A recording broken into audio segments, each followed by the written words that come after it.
आज हम लोग सीखने जा रहे हैं किरचॉफ्स लॉ। बच्चों, अभी तक का जो हम लोग का करंट इलेक्ट्रिसिटी में डिस्कशन हो चुका था, उसके आगे थोड़ा सा हम लोग सीखने वाले हैं। और यहाँ पर ये जो किरचॉफ्स लॉ है ना, उसका हम लोग यूज़ कहाँ पर करेंगे? To find the current, resistance और पोटेंशियल। यानी करंट फाइंड करना रहे किसी सर्किट में, किसी सर्किट में रेजिस्टेंस फाइंड करना रहे, या फिर वोल्टेज फाइंड करना रहे, तीनों ही के लिए ही हम लोग यूज़ कर सकते हैं किरचॉफ्स का लॉ। बच्चों, ये जो लॉ होता है आपके पास, किरचॉफ के दो बेसिक लॉ होते हैं। पहला लॉ जो होता है उसको बोलते हैं किरचॉफ का करंट लॉ, और दूसरे लॉ को बोलते हैं किरचॉफ का वोल्टेज लॉ। किरचॉफ का जो करंट लॉ है ये बेस होता है चार्ज कंजर्वेशन पर। किस पर बेस होगा? चार्ज कंजर्वेशन पर। और दूसरा लॉ जो होता है वो बेस होता है एनर्जी कंजर्वेशन पर। ठीक है, तो बारी बारी से हम लोग किरचॉफ के करंट लॉ को सीखेंगे और फिर वोल्टेज लॉ को भी सीखेंगे। ठीक, जो आपका करंट लॉ है, इस लॉ को हम लोग बोलते हैं दैट इज नोडल लॉ भी बोलते हैं, कि यानी किसी भी नोड पर आने वाली जितनी इनकमिंग करंट होगी उतनी ही आउटगोइंग करंट होगी। ठीक है ना? या फिर उस नोड पर that is sum of algebraic sum of all current is equal to 0। अगर वोल्टेज लॉ की बात करें तो उसके लिए हमको बनाना पड़ता है लूप और मेश। क्या बनाएंगे? लूप और मेश। जिस लूप और मेश को हम लोग बोलते हैं दैट इज क्लोज सर्किट। ठीक है ना? बात समझ में आ रही है? तो बारी बारी से मैं आपके साथ डिस्कशन करने जा रहा हूं। पहले लॉ के लिए हम बात करते हैं दैट इज किरचॉफ्स का करंट लॉ, जिसको हम लोग बोलते हैं KCL, यानी शॉर्ट फॉर्म में मैंने लिखा है KCL, that is abbreviated as Kirchhoff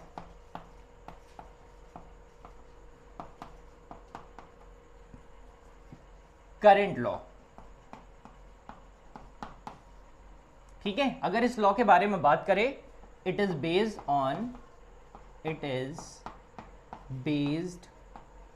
on charge conservation।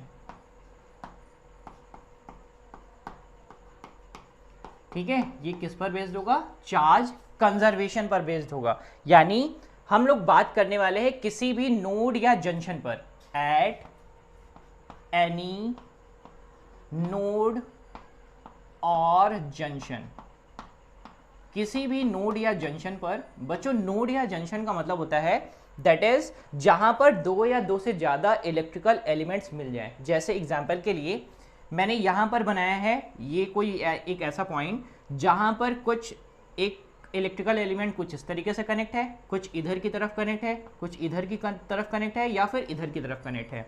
किसी भी तरीके से इलेक्ट्रिकल एलिमेंट कनेक्ट हो सकता है। इलेक्ट्रिकल एलिमेंट मतलब जो भी आपके पास रेजिस्टेंस है, कैपेसिटर है, बैटरी है, सेल है, की है, इन सभी को हम लोग बोलते हैं इलेक्ट्रिकल एलिमेंट्स। ठीक है ना? अब जहां पर दो या दो से ज्यादा इलेक्ट्रिकल एलिमेंट्स कनेक्ट होते हैं जिस पॉइंट से, उसी को हम लोग बोलते हैं नोड और जंक्शन। ठीक, अब इस पॉइंट पर अगर हम एनालिसिस करें तो सिंपली एक बात बोलना है कि इस पॉइंट पर जितनी भी आने वाली करंट है, जैसे सपोज करो यहां से करंट आ रही है I1, यहां से करंट जा रही है I2, यहां से करंट जा रही है I3, और यहां से करंट जा रही है I4। ठीक, तो यहां से हम लोग क्या लिख सकते हैं? एट दिस पॉइंट, यानी इस पॉइंट पर जितनी आने वाली करंट है उतनी ही जाने वाली करंट। यानी आने वाली करंट कितनी है? वो करंट है I1, और जाने वाली करंट कितनी है? वो है I2 plus I3 plus I4। यानी अगर मैं दोनों का सम कर दूं तो मुझे मिलता है that is sum of all current at this node और जंक्शन विल बी 0। ठीक है ना? इस नोड पर। अब बच्चों, मैंने आपको बेसिक चीज समझा दिया है कि भाई मुझे करना क्या रहेगा। किरचॉफ लॉ की हेल्प से हम लोग करेंगे क्या? सिर्फ फाइंड करेंगे करंट, वोल्टेज और रेजिस्टेंस। ठीक है, तो अगर मुझे किसी भी सर्किट में करंट का एनालिसिस करना है तो हम इसको आसानी से यूज कर सकते हैं। ठीक है, एट द नोड और junction the sum of all current will be 0। और इन अदर वर्ड्स हम ऐसा बोल सकते हैं जितनी भी इनकमिंग करंट होगी उतनी ही आउटगोइंग करंट। यानी हम शॉर्ट में लिख सकते हैं एट एनी नोड और junction that is the all incoming current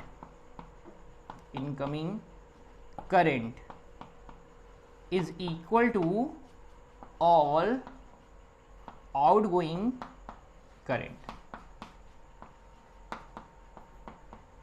ठीक है बच्चों, समझ में आ रही बात? पक्का? कोई गड़बड़ तो नहीं करेंगे? It is based on charge conservation. Correct. चलो अब हम लोग डिस्कस करने जा रहे हैं किरचॉफ का वोल्टेज लॉ, ठीक है ना। मैंने आपको बेसिक चीज बताई है, इसको एब्रिविएट करेंगे KCL से, जिसको हम लोग बोलेंगे किरचॉफ का करंट लॉ, बेस्ड होगा चार्ज कंजर्वेशन पर, और बात करेंगे एट एनी नोड और junction the total incoming current will be equal to total outgoing current, यानी इस नोड पर total current summation of all current will be 0, या फिर बोलेंगे the algebraic sum of all current at any node और junction will be 0, correct. दूसरे law के बारे में फटाफट सीखते हैं बच्चों। दूसरे लॉ को हम लोग बोलते हैं किरचॉफ का वोल्टेज लॉ, ठीक है। मैं इसको रब कर रहा हूं अभी यहां से, तो हम लोग क्या बोलेंगे, किरचॉफ वोल्टेज लॉ। चलिए सीखते हैं फटाफट, जिसको हम लोग क्या बोलते हैं, दैट इज KVL। चलिए देखते हैं। तो हम लोग सीखने वाले हैं Kirchhoff voltage law, that is second law, जिसको बोलेंगे KVL, that is Kirchhoff voltage law, ठीक है बच्चों। अब इस लॉ के बारे में अगर मैं आपको समझाऊं तो बहुत ध्यान से समझेंगे। ये लॉ बेस्ड होता है, इट इज बेस्ड ऑन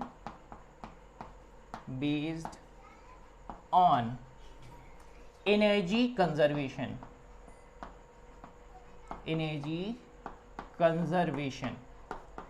ये लॉ किस पर बेस्ड है, एनर्जी कंजर्वेशन पर। अब बात क्या बोली जाएगी, बहुत ध्यान से समझेंगे। For any closed loop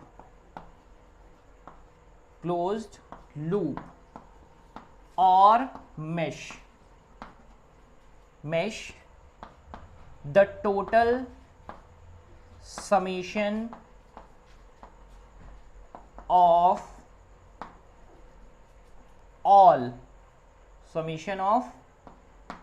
all electric potential,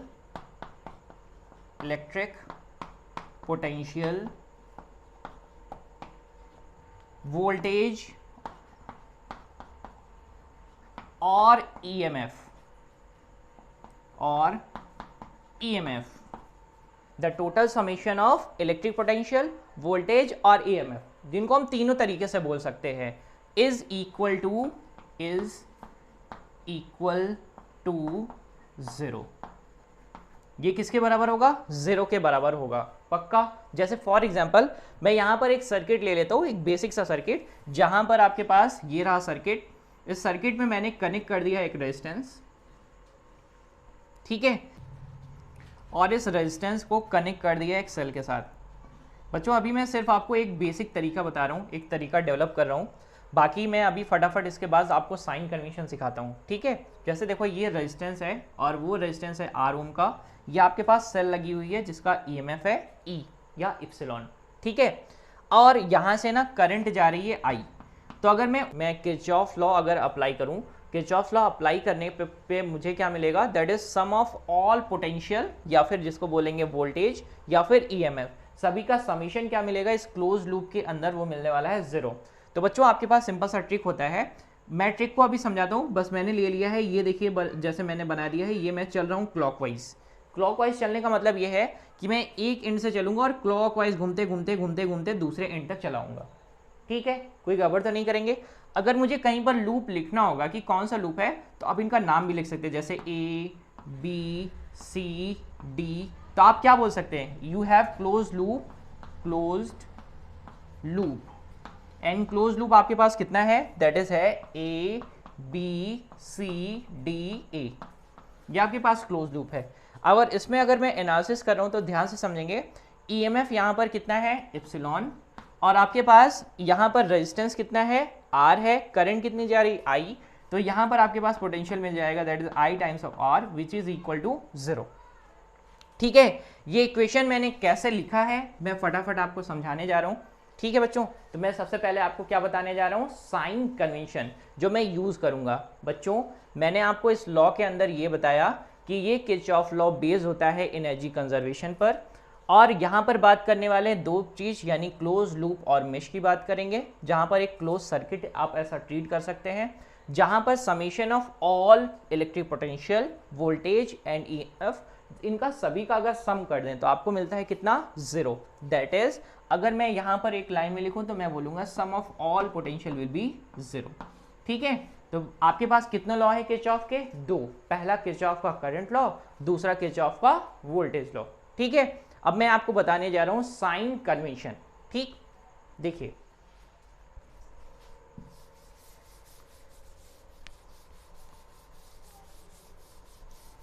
और मैं यहाँ पर एक क्वेश्चन को भी लेकर सॉल्व करूंगा और उसके रेफरेंस में भी आपको समझाऊंगा। ठीक है, चलिए देखते हैं।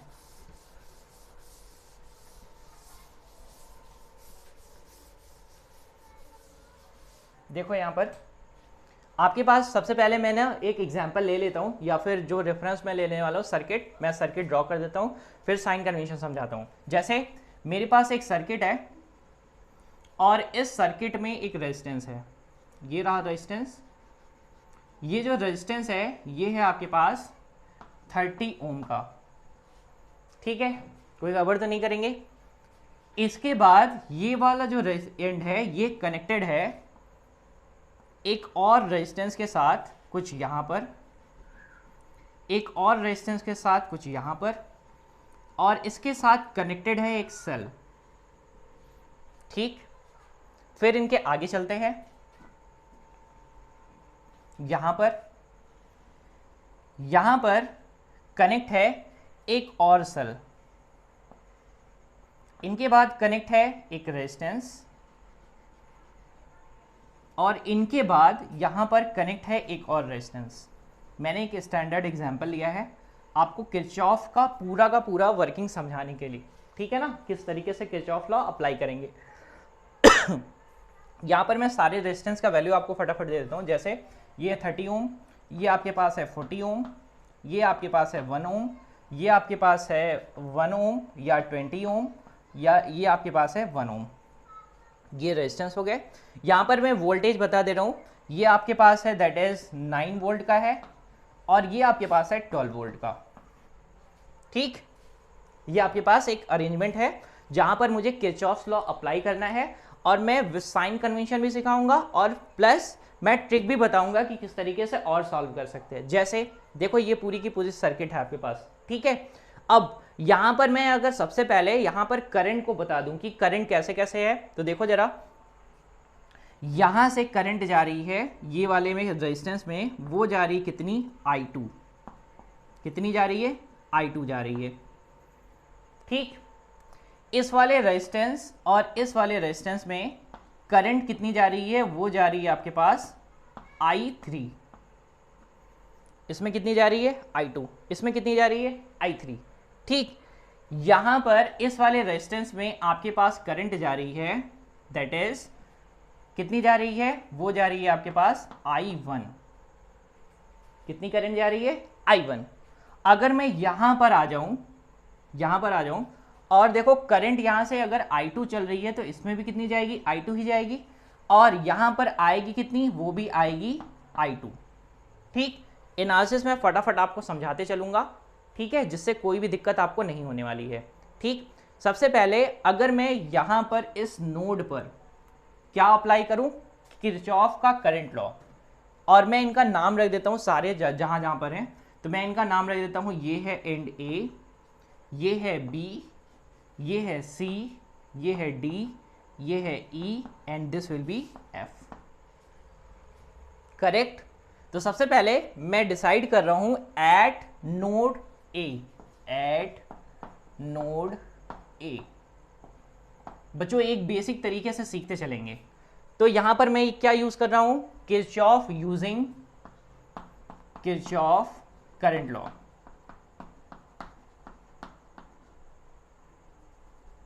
Kirchhoff current law. ठीक है, किरचॉफ का कौन सा लॉ यूज करूं, करंट लॉ। तो क्या हो जाएगा, देखो आने वाली करंट कौन सी है, I3, जाने वाली कौन है, I1 और I2। तो क्या लिखेंगे, I3 will be I1 plus I2। Correct, ये हमने क्या यूज कर लिया है, किरचॉफ का करंट लॉ। ठीक, अब आते हैं वोल्टेज लॉ पर। जो इंपॉर्टेंट लॉ भी है और उसके लिए हमको समझना भी है। तो ठीक है ना, तो देखो डिस्कस करते हैं। सबसे पहले मैं यहां पर बनाने वाला हूं साइन कन्वेंशन,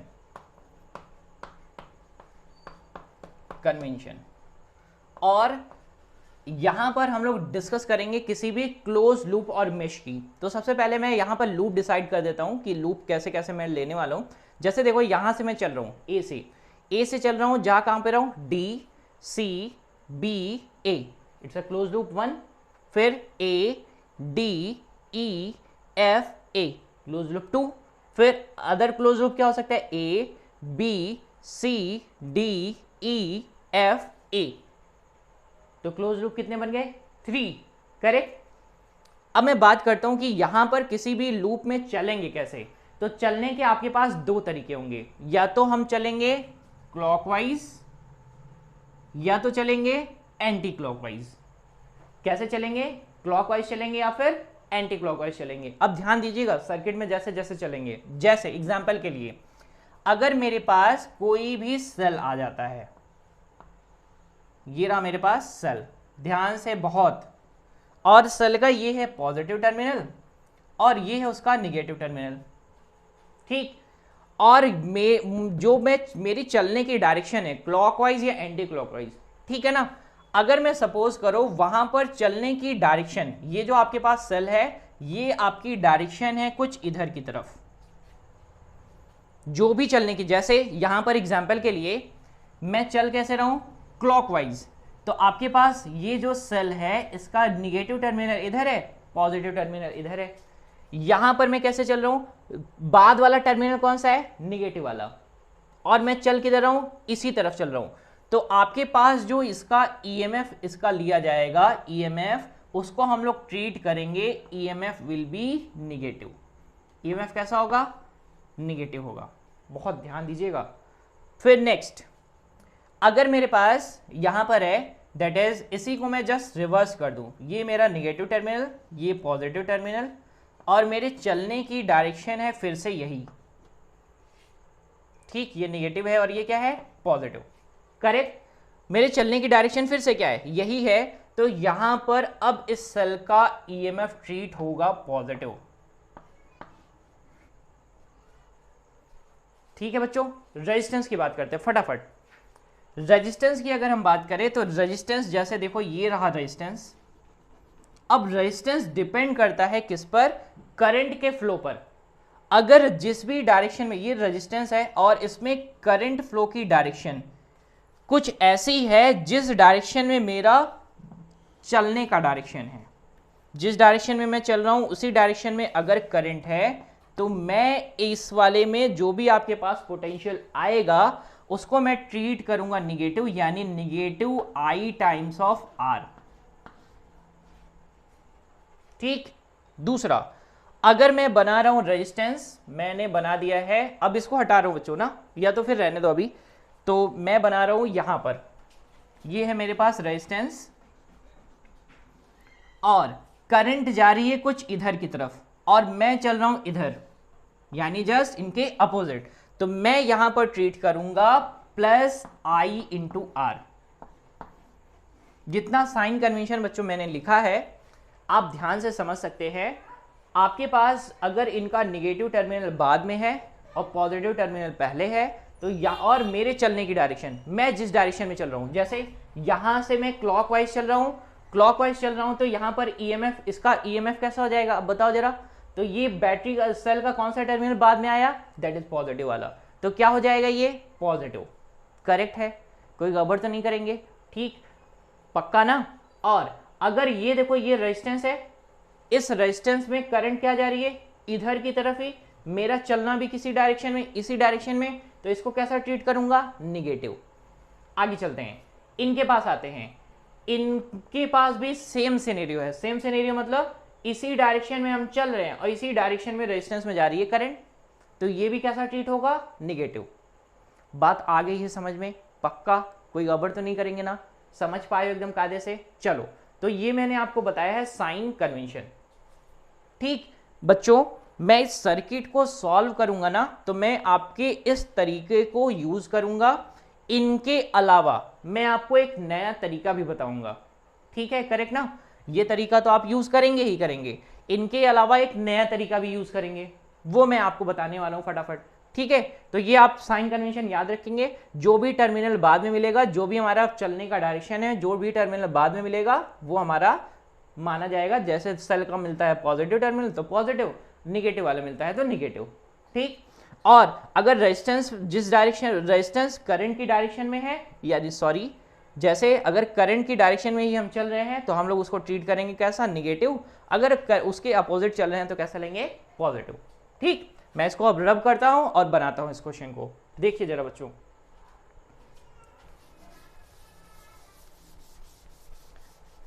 देखिए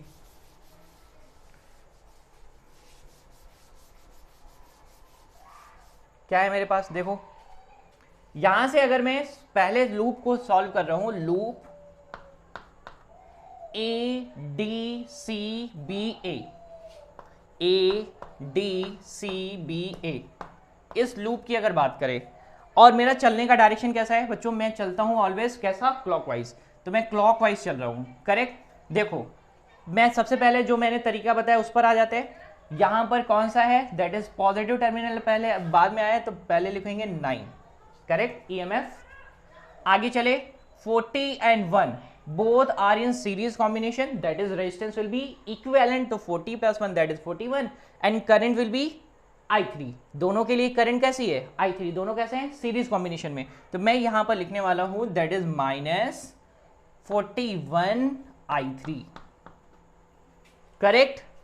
आगे चलते हैं इनके पास, ये भी मेरे चलने की डायरेक्शन में है क्लॉकवाइज ही। जैसे सपोज करो ए इधर से चल रहे हैं हम लोग, तो यहां पर क्या हो जाएगा, यहां पर आपके पास हो जाएगा, ये भी मेरे चलने की डायरेक्शन में है, that is -30 I1 will be 0, ठीक, करेक्ट। दूसरा लूप ले लेते हैं, लूप नंबर 2, चलने की डायरेक्शन कैसी, क्लॉकवाइज। आप बताएंगे पक्का, चलो बताओ जरा। लूप डिसाइड करते हैं और क्लॉकवाइज ही चलते हैं, मैं क्लॉकवाइज ही चलना पसंद करता हूं। ए डी ई एफ ए, ए डी ई एफ ए, करेक्ट। जब देखो जरा, अगर मैं क्लॉकवाइज चल रहा हूं तो ये मेरे जस्ट अपोजिट है, ये भी जस्ट अपोजिट है, और दोनों का दोनों के दोनों कैसे हैं, सीरीज कॉम्बिनेशन में, यानी 20 + 1 मिलकर 21, और करंट कितनी जा रही है, I2, 21 I2। बच्चों यहां पर मैंने क्या किया है, पॉजिटिव, ठीक। आगे चलते हैं, ये जो आपके पास सेल है इसके बाद वाला टर्मिनल कौन सा आया, निगेटिव, क्योंकि मेरे चलने की डायरेक्शन कैसी है, कुछ ऐसी। तो माइनस करेंगे कितना, दैट इज 12, करेक्ट। आगे चलते हैं, ये भी मेरे जस्ट अपोजिट, यानी 40 + 41, यानी मेरे अपोजिट है तो 41 और कितना I × I3। सेल का कौन सा टर्मिनल मिला, निगेटिव, माइनस कितना, that is 9 will be equal to 0। तो मेरे पास इक्वेशन क्या बन गया, मेरे पास इक्वेशन बन गया 21 I2 और +4 I3 will be equal to 9 + 12। 9 + 12 कितना हो जाएगा बच्चों, बताइए जरा, ये आपके पास हो जाएगा 21, करेक्ट। कोई गड़बड़ तो नहीं करेंगे, आपके पास इक्वेशन ये आ गया एंड इक्वेशन ये आ गया। अगर मैं तीसरा लूप भी लगा देता, देखो मैं तीसरा लूप लगा रहा हूं, मैं लूप ले रहा हूं, ध्यान से देखेंगे, loop A B C D E F A, A B C D E F A। अब तेजी से मैं कर सकता हूं, ध्यान से देखेंगे। तो मैं अगर एक साइड से चल रहा हूं, इधर से चल रहा हूं, ये मेरी डायरेक्शन में आ रहे हैं, तो इनको कैसा लेना है मुझे, माइनस, यानी I1 इंटू कितना, दैट इज 30, और वो भी कैसा, माइनस के साथ। आगे आते हैं, 20 + 1 मेरे जस्ट अपोजिट है, अपोजिट है तो इनको क्या करेंगे, पॉजिटिव लेंगे, यानी +21 I3, सॉरी इट्स I2।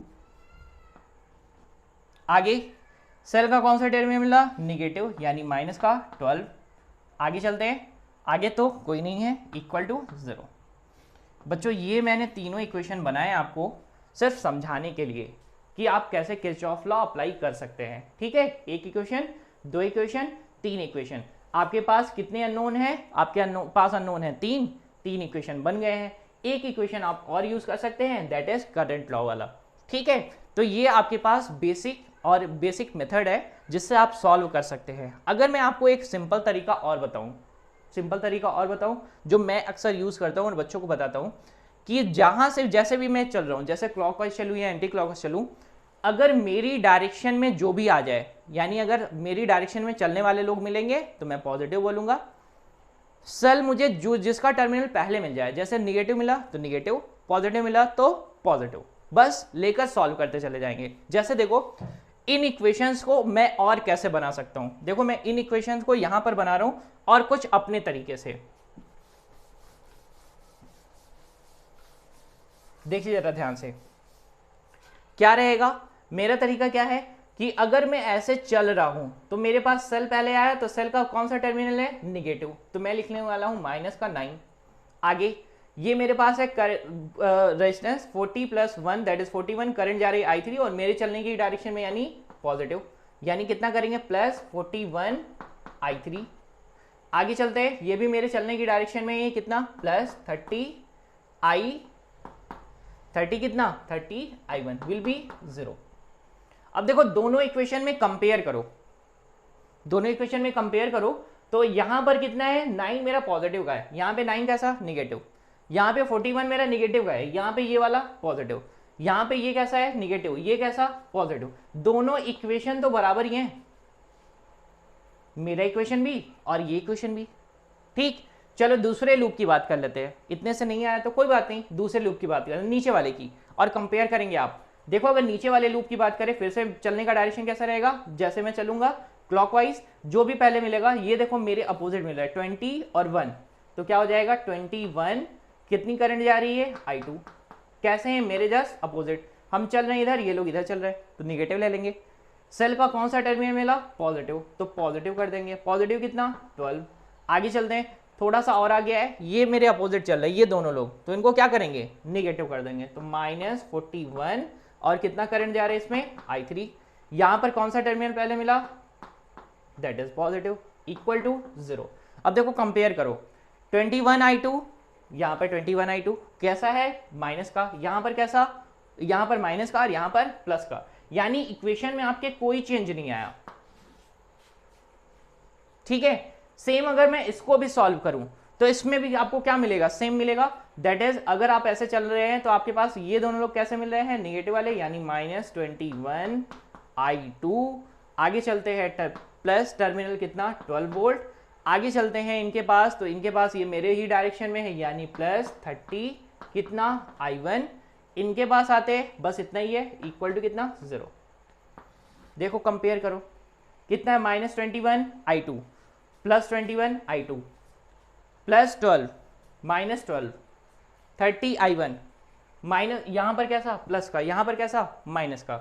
बच्चों ये देखो मैंने आपको ना बेसिक तरीका समझाने की कोशिश की है।